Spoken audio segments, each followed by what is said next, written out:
Well, just before we get into today's podcast, I wanted to tell you that we are proud to announce that we have a sponsor for the podcast, Ole Smokes Coffee. And Ole Smokes Coffee is known for a couple of really cool things. One, they do regular beans, which means that you can have them air roasted to whatever darkness you like, anywhere from a light roast to a very, very dark roast. This maple stout's my favorite. They also do it not only with traditional hot air, but they also do it smoked. They do it over a fire. So in the case of this maple stout, it's got a maple flavor to it.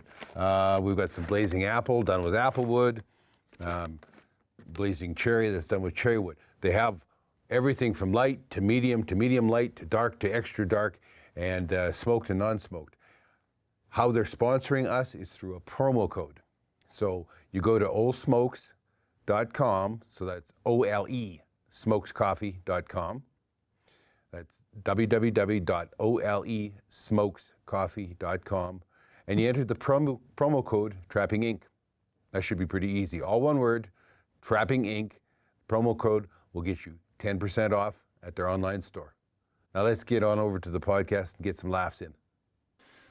Alrighty. Well, cold night. We've got hot coffee. And I've got hot chocolate. We're here in the coffee house. Welcome to Scuttlebutt Podcast. I'm Rich Mellon. And I'm Sandi. And this is a really frigid Saturday evening in Grand Prairie, Alberta. And we're lucky enough to be in the Ole Smokes Coffee House with Tim and his dad, Jim. And so thank you for welcoming us. Thank you for the amaretto hot chocolate. Oh, you're welcome. I think I've found a new favorite. Awesome. This is like, what, day 97 of 40 Below? Something like that. Or maybe a week. I'm not sure. It just feels that long, doesn't it? It always feels like it's longer. So first off, and we're going to talk about coffee because I know so much about coffee. I drink so much coffee and I know nothing about coffee. And so I'm very interested in how that all got started. But I want to know a little bit of background. So obviously you're the more mature looking one. You're the one that broke trail. You came up here first. Oh, I come up here first. But it was well, the roads were still gravel and mud, and we could get stuck in the middle of the highway. Yeah. When did you come to Grand Prairie? Oh, Grand Prairie, I've only been here 3 years, but we went to Peace River originally in 1947. 1947. Okay. Oh, for our listeners, Peace River is about 3 hours north of here. Something like that, yeah. 2.5, 3 hours. 3 hours north. So in 47, she was tough man land then.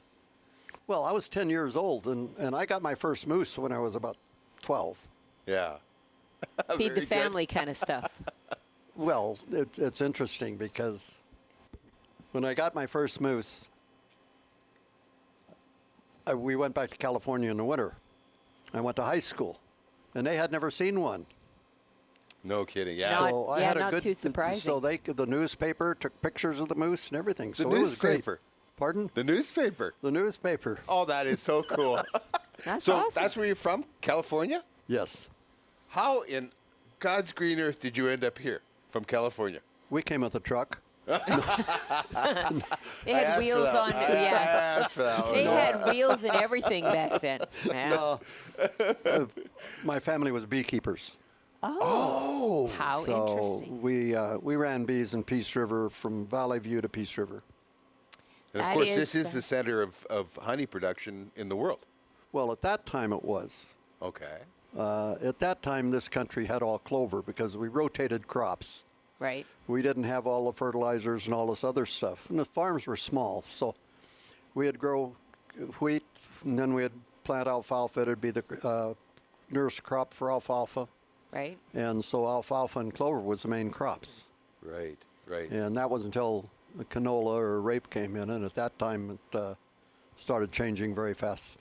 I was amazed when I learned that the reason why, like, little town of Flair has the big bee sculpture and all that, and they claim to be the honey capital of the world, I think it is, or at least of Canada, maybe. Or maybe they're the biggest bee statue in the world. I forget what it is. But anyway, when I get talking to people who do honey, the fact that bees only work during the daylight, and that is as far north as they have agricultural blooming crops, and we have the most daylight in the summertime, and so those bees work more hours. That's right. So, that sounds like one of your work programs or something for one of your employees. It's a shorter season, but with the sunshine, the hours, and the temperatures and the moisture in the air, at that time we got huge crops. And Flair was basically right in the center of all of us. Yeah. Yeah. I found it fascinating. So what, were you beekeepers then in California as well? We were or- beekeepers in California.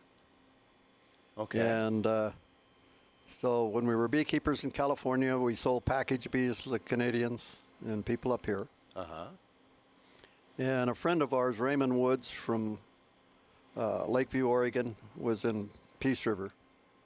And we hauled bees up to him in 47 and seen all the clover.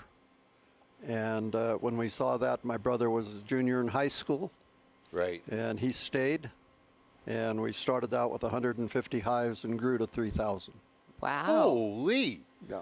So what is the production of 3,000? Like just average. I mean, how many pounds of honey do you get off 3,000 hives? A lot.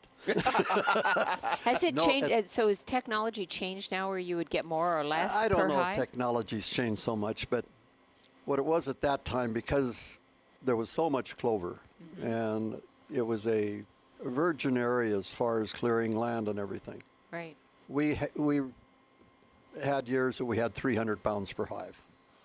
Per hive. Per hive. Wow. That's incredible. And Tell those weren't millennial bees. yeah. but Now. now I don't know. I don't have the slightest idea what they would compare. But the honey now is basically rape mixed with clover and other things. So Right. it's a different crop. Yeah. I wonder if it tastes better or worse. Now Different. Yeah. it's worse. Yeah? Okay. I know. You could run 3,000 hives at that time Yes. because there was clover everywhere. So when Now- we were talking clover, you're talking alsike? We're alsike, red clover, sweet clover even. Oh, okay. Yeah, yeah. But because it was clover, everybody had clover. right. And it was plowed under, and then summer followed for the nitrogen and putting fertilizer back in the soil. Yeah. Right. And the crops were just so much better, and soil has a lot to do with it. And this is my personal belief, I could be wrong. Today we're using fertilizers and everything in our soil. Then it was natural. There was still the minerals and everything in the soil, which is a lot depleted now because of constant crops. Right. So I think our honey is different. So, okay. Just because this is the way my mind works. Which is Be careful which now. is a scary rabbit hole. I know.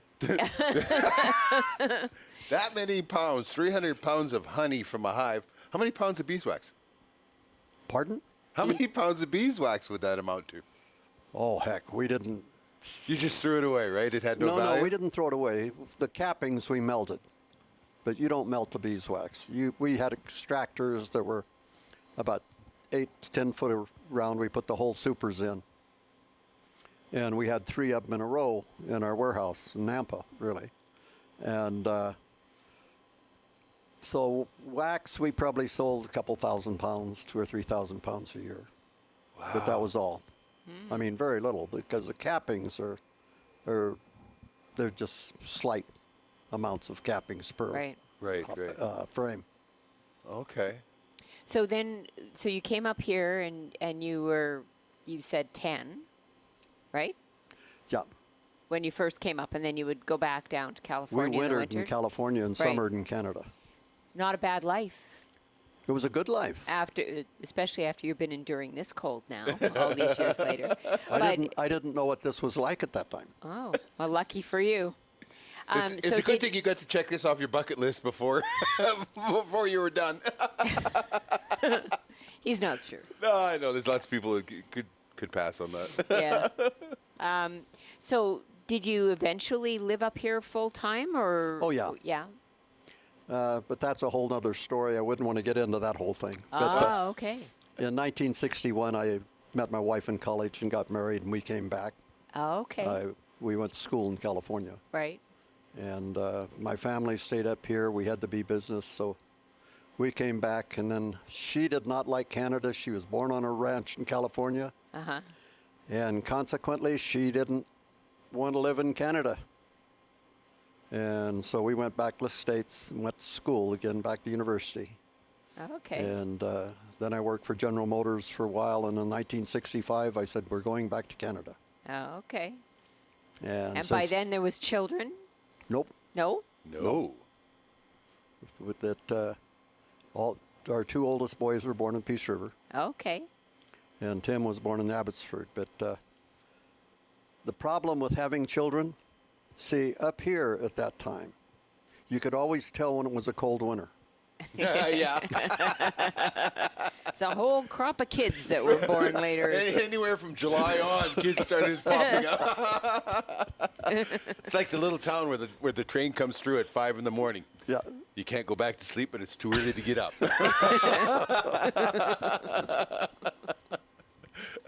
So, you were a hunter at 10.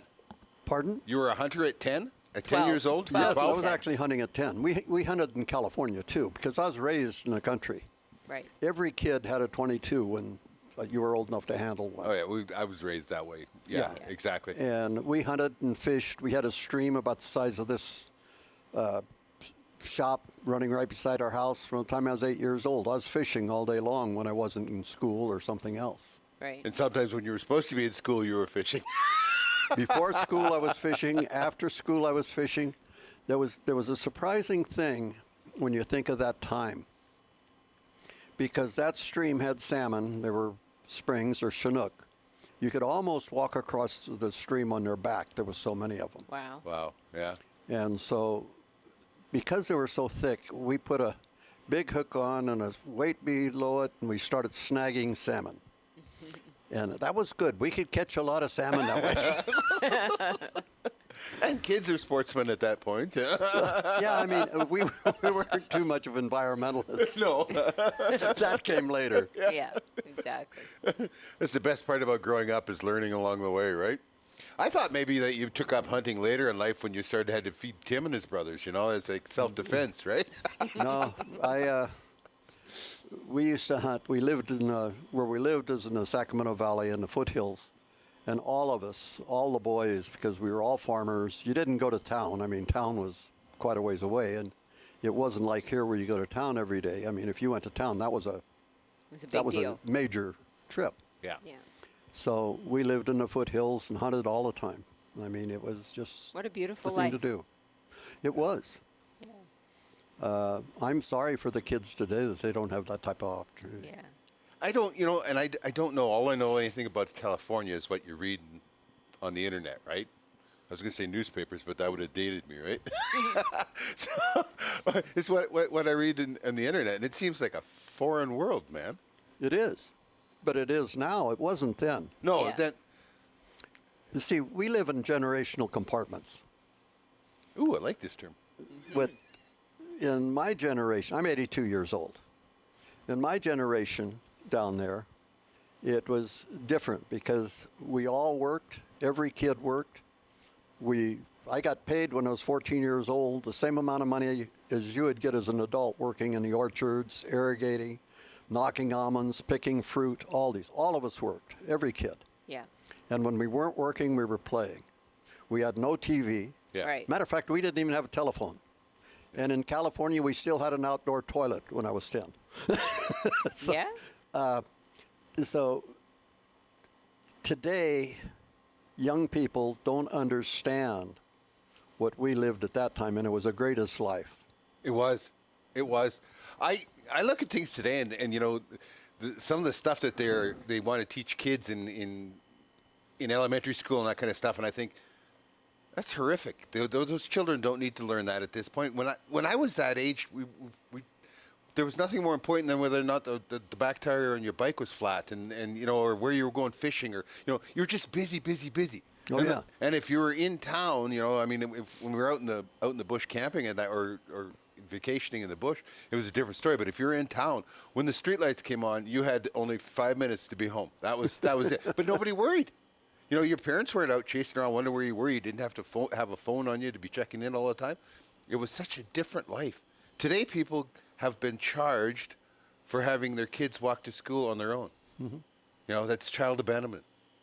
And we all walked to school. Oh yeah. I mean, I didn't walk to school. I actually ran to school. Every day I'd run, and all of us did. Every kid was an athlete. You know, obesity, there was a few, but very few fat kids. Yeah. Most of them were thin and athletic. I think part of that though is you know, we talk about it when we were kids. We got pop once a year. That was at Christmas time. You'd get a glass of pop. That was it. It was a very, very special treat. Our parents would buy mix. Yeah. So And we'd you had say, your choice "Dad, of ginger ale or Coke. You know what I mean? Dad, can we please have a little bit of, and we'd get, you know, it wasn't even a glass. It was kind of like this, right? Yeah. And Yeah. it would just, I mean, yeah, it's different. Today it's whatever you want, whenever you want, right? Well, yeah, but the difference was now you can buy everything. Yeah. At that time in the 40s, we had what they called, what was it? You had to have rationing stamps. Right. You couldn't buy sugar. So, and because you couldn't buy sugar, you didn't have all this sugar going into you all Yeah, the time. exactly. There's a lot of things you couldn't buy because of the wars Right. Right. and stuff. Now, Everything's I mean, sugar available. is like my father used to say. He says the Chinese had opium, we got sugar. Yeah. He's right. Yeah. He's And, right. It's very addictive. Oh yeah, it's extremely Yeah. addictive, and but we don't think of that. No. So The average person eats about 120 pounds of sugar a year, and they'll tell me I'm a liar. Oh no, I've read that statistic elsewhere as well, and it's really horrific how much we consume of that sort of thing. Yeah, we don't think of it. And almost every food we get out of canned food, it's got sugar in it, so it tastes better. Yeah. yep. All our drinks have Yeah. sugar in it Yeah. because it tastes Yeah. better. Absolutely. What I got to ask, what was hunting like back then in California? Was it good hunting? It was excellent hunting. What did you hunt for? Deer, Deer, that was it. mainly deer. Well, we had a lot of coyotes, Yeah. but we hunted coyotes different than they do now. Not at that time, about a little bit later. We hunted coyotes with airplanes. Oh yeah. Yeah. There must have been a lot of coyotes. Well, there was a lot of coyotes. Yeah. Yeah, that has quite a history, gunning them from airplanes. Now they do it from helicopters. Yeah, that's Well, quite we didn't use helicopter. We used a Taylor craft, Yeah, and most people don't know what that is. But it'll fly 25 miles an hour backwards if you got a strong wind. okay. Did you feel your leg get pulled on that one? I felt it getting pulled. Yeah. So you got up here in 1965. That you came back came back. You moved here for good. Yep. Okay, and you were still doing bees then? We still had the bee business in Peace River in Nampa. And in 1951 or 1970, the Quaps, Alberta Bee Pickers Quaps in Edmonton offered us 1 cent a pound for our honey. And I sat around a table like my folks like this, and I says, I'm a better salesman than that. We're not going to sell it. I went to Langley, BC, started packing honey in the basement with my mother, peddled it during the daytime, packed it at night, went back and peddled it in the daytime. Wow. And I built Northern Gold Foods, Northern Gold Crunchy Granola, Back to Nature, Eat Right Natural Foods, all at that time. Oh wow, wow. And we went from $250 basically the first month to $19 million a year. Sold to Kellogg's in '78. Wow. Holy, That is a story I did not know. Wow. That's awesome. that the banker side of you that Yeah. appeals to you. Yeah, of course it does. I think it's fascinating how people build businesses and, you know, where the ideas come from and how you execute on it and, you know, what the business plan look like in your head. And yeah, I love that stuff. Well, most businesses are timing more than anything. Yeah. Like us. Yeah. I could never do what I did then today. It's a different world. Yeah. That was like the one newspaper magnate was talking about, Thompson, I believe it was talking about people had no work ethic and all that. And he'd bought his first newspaper, Right Time, Right Place, for $19 or $35. I forget, $19, I think it was. Anyway, so a guy challenged him to it and, went off with his $19 to try and do something. Well, not the right time or place, right? It's that situation. Sometimes you're truly blessed and you just got to accept it, Other times, hard work pays dividends, Well, I think it takes hard work. I think it takes a lot of luck. It takes experience. It takes everything. Yep. It doesn't all come at once for different people because you can give certain people the opportunity and they're just not cut that way. Yeah. You know what I think is fascinating is people looking from the outside, they look at you and they see this 250 and they say 19 million and it's just like that. Yeah. But you on the inside looking there, it's like this. Believe you me, you're right. Right? There is so much up and down, up and down. There's so much jitter in the graph, right? I can tell you something about the honey business at that time because we were producing our own honey. And what happened in 1971 when the co-ops offered us 1 cent a pound and I went down there. I was selling honey and I went with Mitsui and Mitsubishi and Mitsutomo and I tried to sell them honey. Now these were all Japanese trading companies that were buying Canadian honey. And in the spring, I called my brother in 72 when the honey should have been coming off, and Mitsui wanted 40,000 pounds. So I sold him 40,000 pounds. And I called my brother and said, Bob, we got some honey. He says, no, we don't have honey. We're not extracting yet. I says, can you get me 40,000 pounds? They called Dave Taggart here in, I don't know exactly where Dave, but he's right here around Grand Prairie. Yeah. I know the name. And Dave had 40,000 pounds. He had started extracting earlier than we did. You offered him 2 cents? No. Bob tried to buy it from him, and even though the co-ops was offering 1 cent initial, he wanted 10 cents. And so Bob called me, and I says, well, Dave's got it for 10 cents. I says, okay, we'll take it. So I sold it to Mitsui for 13 cents. And so they took the 40,000 pounds, and it had to be inspected. It had to be Canada #1 white and everything. So any honey that was dark, I had to keep on the side myself. But we kept selling to them, and so the next thing, probably 2 weeks, they wanted 80,000 pounds. In 2 weeks. Yeah, 2 weeks later, Wow. they wanted 80,000 pounds. So now I called my brother again, and he didn't have it. And I don't remember who gave it to us that time. I think Dave may have gave us some and somebody else, but I got the 80,000 pounds, and I sold it to him at 15 cents. Paid 10 cents for it. So then I started dealing with the other ones, and pretty soon I was selling 140,000 pounds a month. They were all 40,000 pound containers. Right. And I was selling honey like crazy. Wow. And, Wow. But there's a problem when you talk about up and down. Because what happened, because I was selling honey so fast, I was buying honey and putting it in. My warehouse or my parking lot in Langley was loaded with 45-gallon drums of honey all the way back. I was loaded. All my money's sitting in a parking lot. Yeah. I got no money. Right. So I had hired Dean Ballum, who used to be with, I forget which company. It was a chocolate candy company. And as a sales manager then. And so I looked at him and I said, Dean, we're going to sell this honey. And I went down to Silverbow Honey at Snohomish, Washington.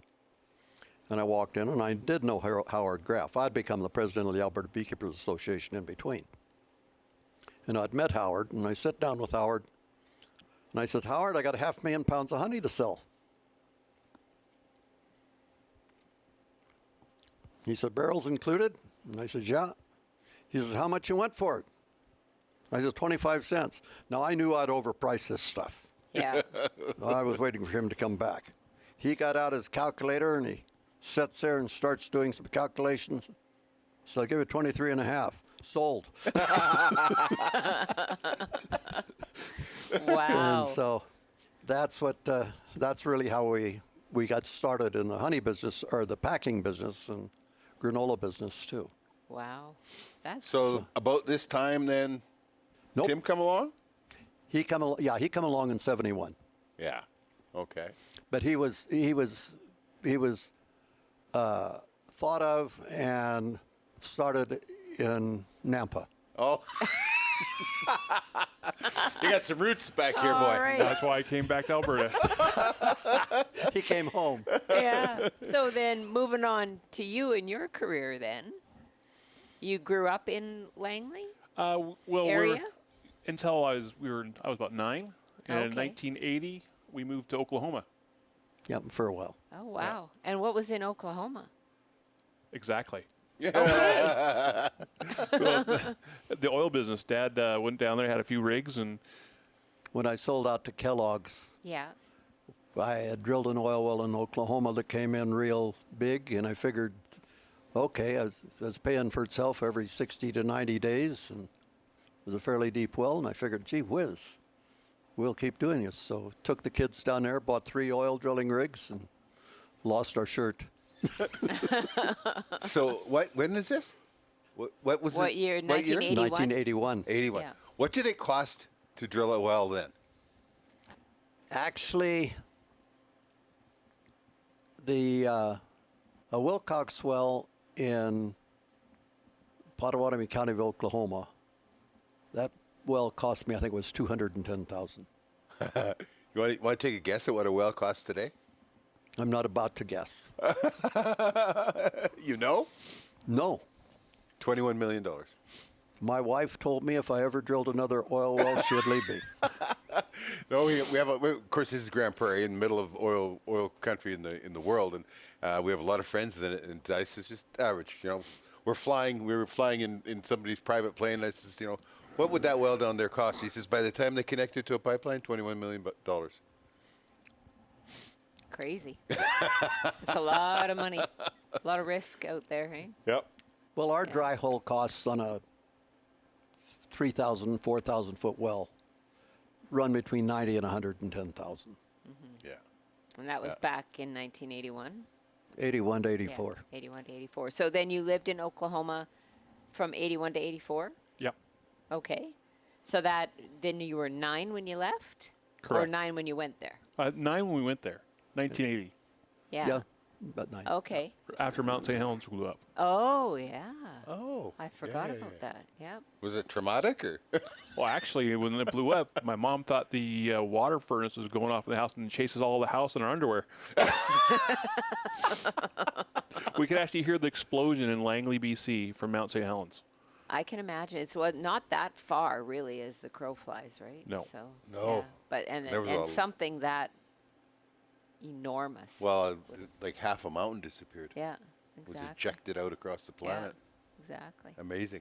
So then from Oklahoma, then where? Blaine, Washington. And what was in Blaine, Washington? The closest you get back to the Canadian border without having to cross the border and learn metrics all over again. Oh, see, yeah, and French. None of the kids had French. That's okay. I don't either.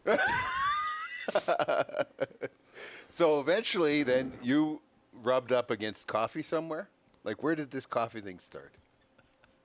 Where did coffee start? Well, you're drinking it. That's how it started originally. Drinking it. Actually, it just started in the garage of my house. Really? And just Yep. because you wanted to dabble, or you were interested in it, or what was the? I've been interested in coffee for a lot of years. Lived in Seattle for a number of years as Yeah. well. And The birthplace of Starbucks. We don't speak Right. that word.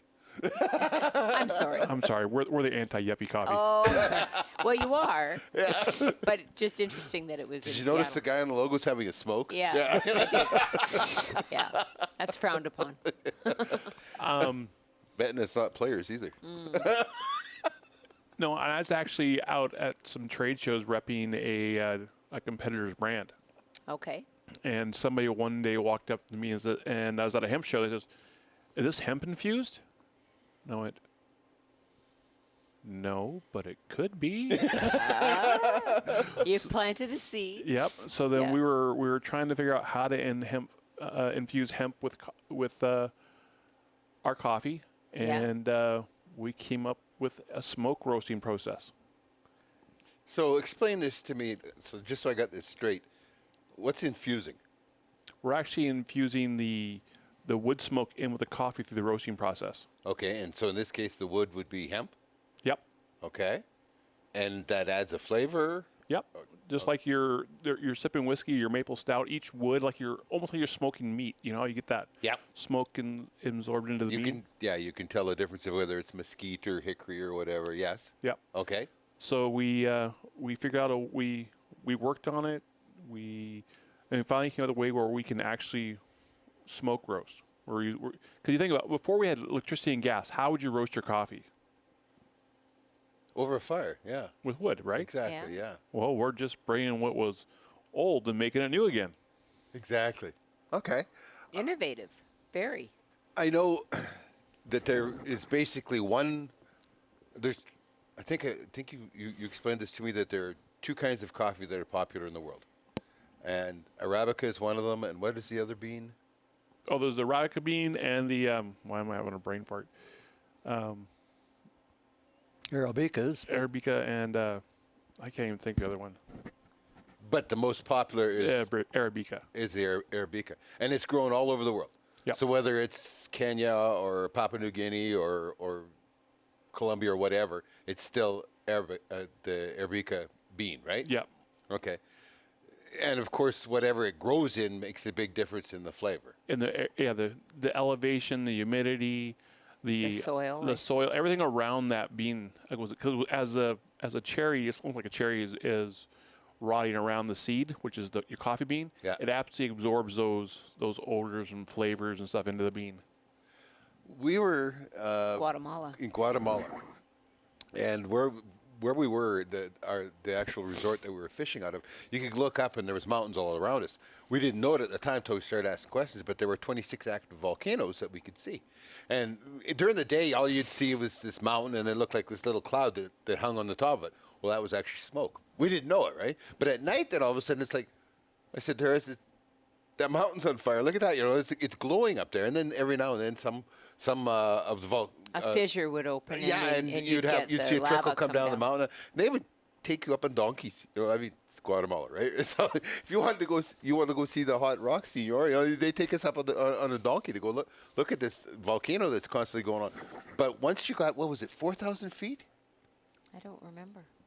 Why doesn't that stick? I think it was at 4,000 feet and above was where was coffee growing. You know, that was the altitude. I didn't understand what the altitude had to do with it. It gives you a different consistency of your coffee. I mean, I'm not an expert on it. I just know that I get beans or our in-house beans all come from Colombia, and they're all grown about 1,200 feet. Okay. And your elevation, your climate, everything in that whole area, it makes a difference in your coffee beans. Because the same coffee you're going to get from let's say from Kenya is totally different than the coffee you get from Colombia or Peru or Costa Rica or Cuba. As far as the flavor in it. Yeah. Yeah. And that's because of the soil and nutrients and all that kind of stuff. Whatever's around. It could even change flavor on a ship on the way over. Oh.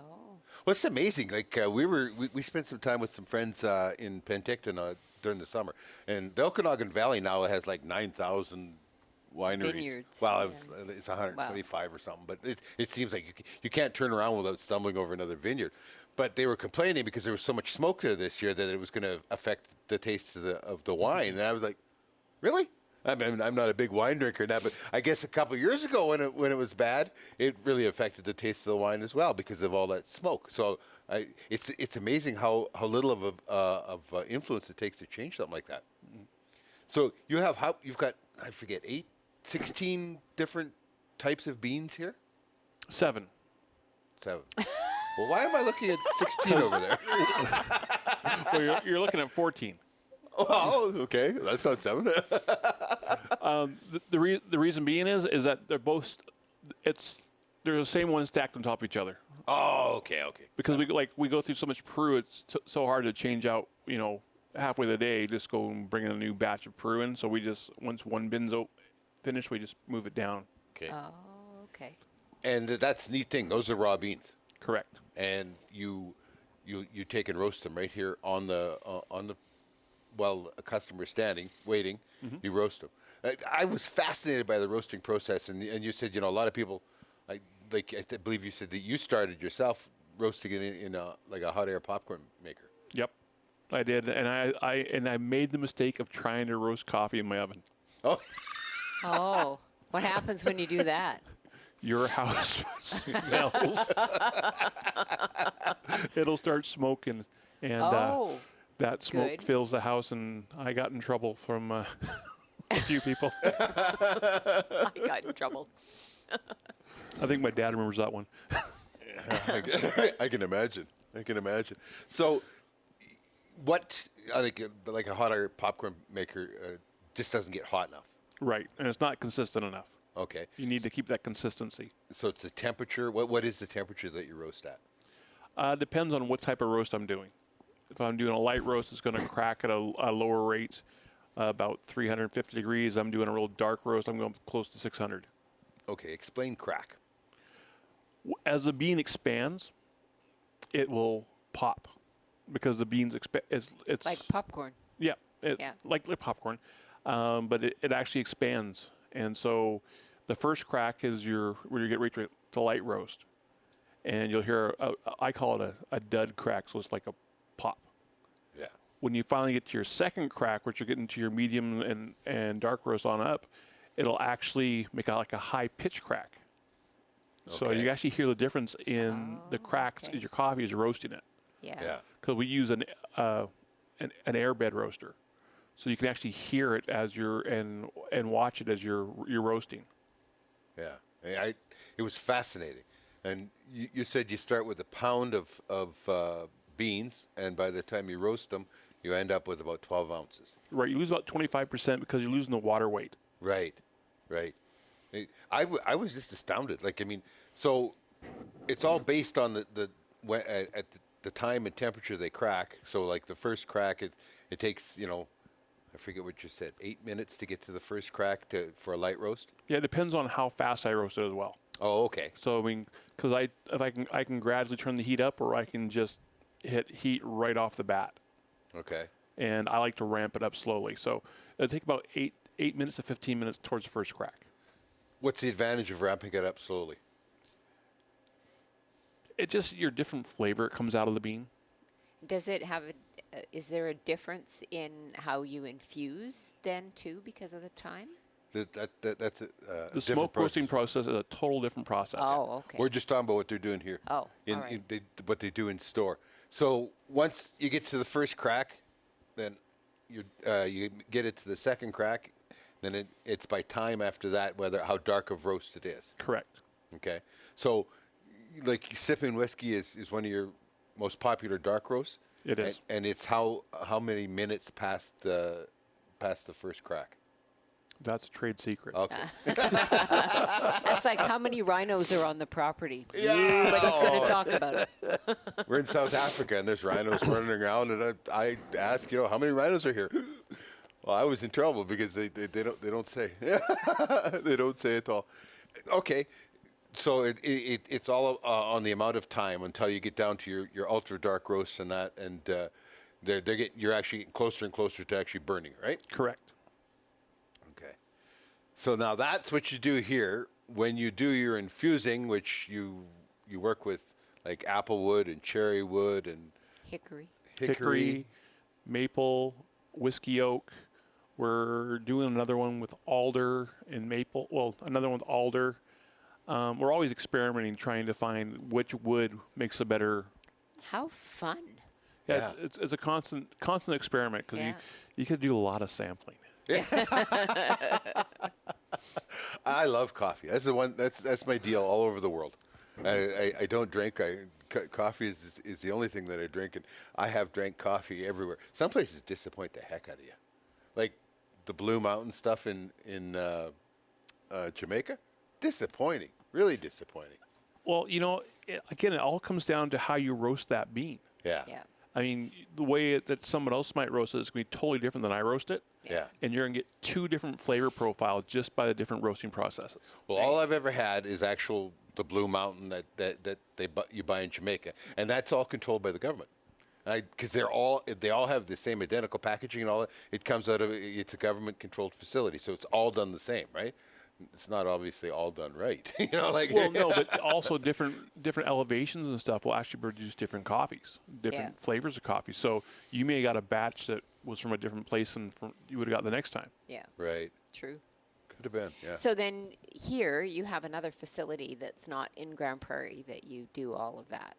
Yeah, we actually just our mail orders going so well and stuff right now. We're actually built a new roasting facility in Rycroft. Ah. We bought a 10,000 square foot warehouse there. Yeah. And I would have bought it in Grand Prairie, but the property taxes and the real estate market is just so expensive. For for $2 million here, I can get for an hour from town 160,000. Yeah.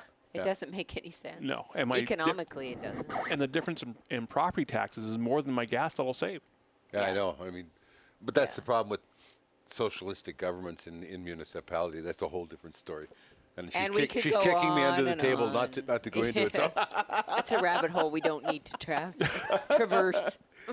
So when you roast these, does it take a different amount of time when you're smoking? It must. Oh yeah, because you want to smoke. Yeah, it's a slower process. Okay. So, and even our temperatures we do our temperature changes differently as well.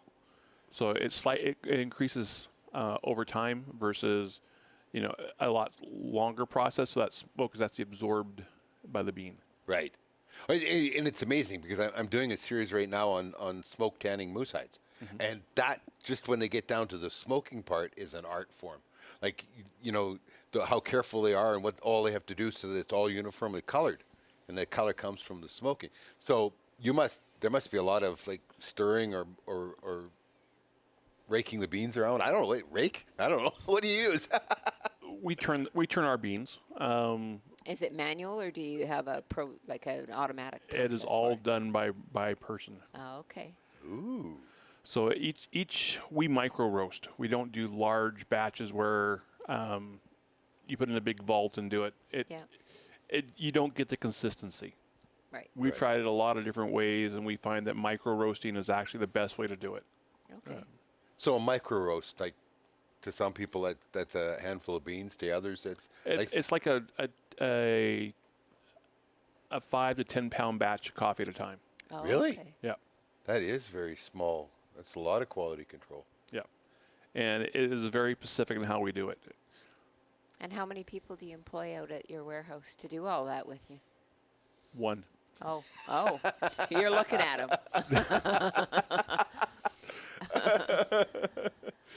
Well, that's very interesting. So there is a lot of quality control on that. And you're growing your business, which is really fascinating. Oh, so yeah. With the mailer going on, and we're looking to open a few more cafes. Mm-hmm. And we actually have about 30 people who want franchises. Really? Yeah. That's exciting. So that is exciting. So all in Canada, or all in Canada. I have another brother who was talking to a gentleman down in the States who has 250 coffee shops. Yeah. And he wants to turn them all into Old Smokes. Wow. So then what do you do? Because then you're going to have facilities in different I incorporated places. it in the U.S. already. I had no doubt that you had the business sense about how you were going to accomplish or organize. But so then, how if there's 250 coffee shops, how many facilities like what you've got at Rycroft do you need to supply beans and do that? Just one real big one. One real big one. In Oklahoma. No, Wyoming. Oh, okay. Wyoming actually has the best corporate structure. Yes, they do. God, we used God to be bless incorporated. Wyoming. I love Wyoming. And they didn't used to be any income tax in Wyoming. I don't. There is no state tax. Yeah. No, there is no state tax. They're extremely wealthy based on coal. Yeah. Yeah. For now. Yeah. God bless Wyoming. Yeah, I love Wyoming. It's a beautiful That's state. where I went to school at, University of Wyoming. Oh, did you? Yep. That's we awesome. like it there. It's very nice. Yeah, we've went there and we've hunted turkey there. We've hunted antelope there. Yeah. Yeah. It's a nice place. You must have been then to Devil's Tower. Nope. What? You've been in Wyoming and you've never been to the Devil's Tower? No, I went to. Damn, you can see it off the interstate even. Well, no, I went to Vitavue to do a lot of rock climbing. It was between Laramie and Cheyenne, and I would drive from Blaine, Washington to Laramie and all in 21 hours straight. Wow. We actually hunted turkeys in the shadow of Yeah. The Devil's Tower. Fascinating. It's like 330 feet tall, and like in 1880 they built ladders to climb to the top of it. 1880, and how they did it was they pounded these wood, like pine logs into the fissures, into the cracks of it, and then built up on the outside, and they climbed that. Can you imagine? WCB now would have a heart attack. There's still some of it there. Some of those ladders are still there, and I look at it, I go, it's just amazing. Yeah, it's fascinating We how it were was there formed. quite a few years ago now. We enjoyed the heck out of it. So, coffee is a major commodity in the world. It's the world's second largest commodity. Second largest. Second commodity. to Oil and gas. Yeah. Look at that. Alberta's got it all now. They hate us even more. Well, we don't grow coffee here. But we got Old Smokes here. We got Old Smokes here. Yeah. That's a nice story that something like Old Smokes started here. Yeah. That's cool, and it's going to be big. Yeah, before, I mean, all we were known for was 214 place. Grand Prairie. I think we were known for a few other things other than that, but yeah, it's all good. So plans are moving forward. Things are going well then. Yes. You're happy with developments. It's sometimes a little overwhelming. It's got to be like, I mean, we haven't known one another very long. I mean, we bonded pretty good in a deer stand earlier this year, but I'm sure that our laughter kept the deer even away from your dad, and he was a mile away. So We even bonded over hunting gingerbread. Candy yeah, canes. that's right. Yeah, the candy canes and gingerbread man. and then I mean you're telling me some of your dreams and or your plans and I told Sandi, I says he's got a lot on his plate, man, and it's fascinating how much has come about so fast. You've got this facility, you have another one you're building right now in Grand Prairie. Yeah, we there's a place we have signed the lease on it. It's coming right where the old Smitty's building was. They tore it down. They're building a new one. We're looking at putting our one there. We also bought property in Hythe and Spirit River to build Old Smokes on. And there might be a third or a fourth here in Grand Prairie as well. And we also have one going in Opassic, Ontario. Really? Yep. That's cool. And so why Opassic, and where's Ontario? Opassic? If you can find it. Yeah. Well, I was going to say I don't recall hearing that name before. So where? It's in between Hearst and Kappa Casing, Okay, so still don't know where it is. way up north. Okay. I was going to say Kappa Casing's a long ways north. You were quick on that. Oh, still don't know. It's on the truck route. It usually gets really busy during the winter months Yeah. because the truckers go around the lake, not by the lake, because all the ice buildup. Yeah. And Okay. I have a cousin back there. How Okay. exciting for you. You must be just pumped. I mean, it's funny. It's funny that the number one commodity in the world runs on the number two commodity in the Yeah. world. Because, I mean, the oil patch runs on coffee. Well, there's lots of various franchises around here, but it's exciting to be ground floor. This is cool. Your flavors. What's the number one flavor? Sipping whiskey. Sipping whiskey. For now. Yeah, I know. Well, we just came out with our stout maple in Yes. December. Yeah. That's what I just had here. This So- is awesome. Richard is a big connoisseur of dark roasted coffees, and so Tim blended up stout maple or maple stout? Stout maple. Stout maple.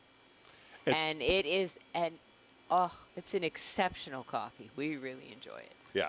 Yeah. It's actually the reason I was going to call it maple stout, Uh-huh. but our packaging was spelled wrong, so I had to stick with stout maple. Okay. So trade secrets. There you go. And it's actually part of the reason I named it that way because it is such a dark coffee because with the smoke process, it made it Yes. even darker. It looks like a really stout, a really dark coffee, kind of like a really stout beer. Yeah. So we just stout maple, Stout maple. Yeah. Well, it makes a lot of sense, and it's a very we savor it. Yeah. Yeah.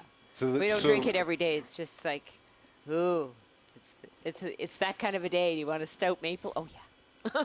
Well, what I found most people don't. I have one of my other business partners, another business I'm in. We were down in Seattle.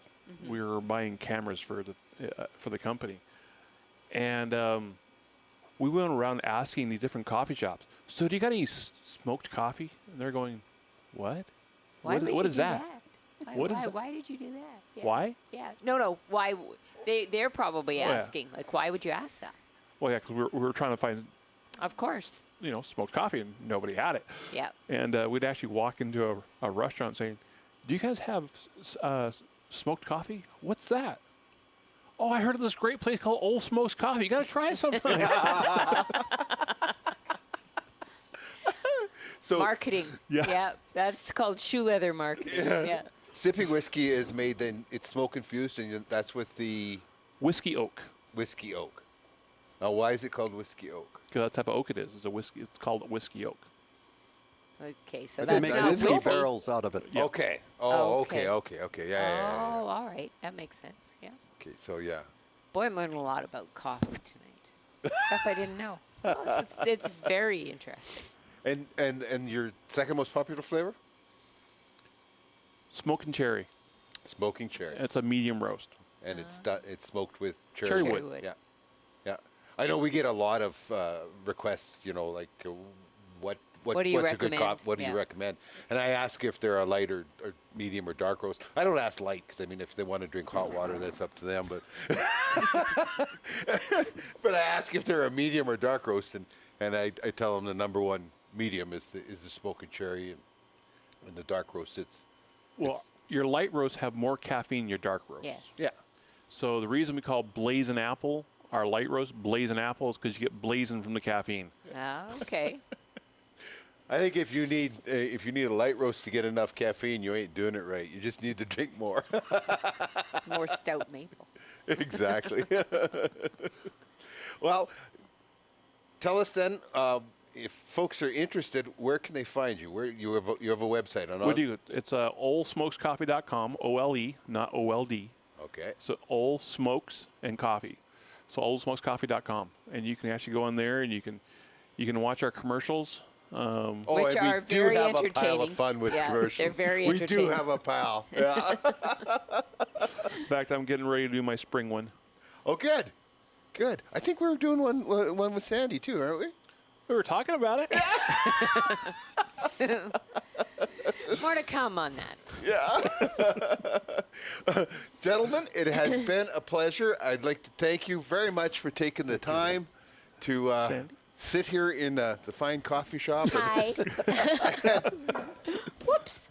and tell us about coffee. That's amazing. The funny things the things you get to learn about in the outdoor world, Yeah, huh? exactly. And on your website too, you do custom packaging and things like Yeah, that. we too, can right? actually, if you like, we're doing one now. We can do 2-ounce packages. Yeah. And we can actually put your picture on the front of it, or if you have a special event or something like that, like for a wedding gift or Right. for a wedding announcement, you send them a bag of coffee because half the population drinks coffee, so you're going to Yes. get at least 50% of them enjoy it. I think it's very innovative and very creative on your part, and I'm really excited to see where this goes for you. That's right. You told me that you actually custom roast and package for people that want their own coffee to sell. Yep. Yeah. Yeah, Yeah. we did Yeah. one for we do one right now. We're doing one for Golden Guns and Tackle out of Beaver Lodge. Yes. Yeah. We do the Grassroots Foundation Yeah. because we believe in giving back to our local communities. Yes. That's one of the things that, our community supports us, so we want to support our communities. That's And- very And important. you did some really nice things at Christmas time too, so thank you for that. Yeah. Yeah. And so we grassroots, and then being a veteran myself, and my dad's also a veteran, we also have a blend called Wounded Warriors for Wounded Warriors Canada, and we are up front. $3 from every bag of that goes to our Wounded Warriors. Oh, Awesome. that's something I didn't know. So congratulations on that. Thank That's you. Thank you. That is a big deal. There you have it. Olesmokescoffee.com. Olesmokescoffee.com. See, my cup's empty. That's the problem. That is the problem. Thanks for being here on this cold, frosty night. We're glad you could join us. Thank you.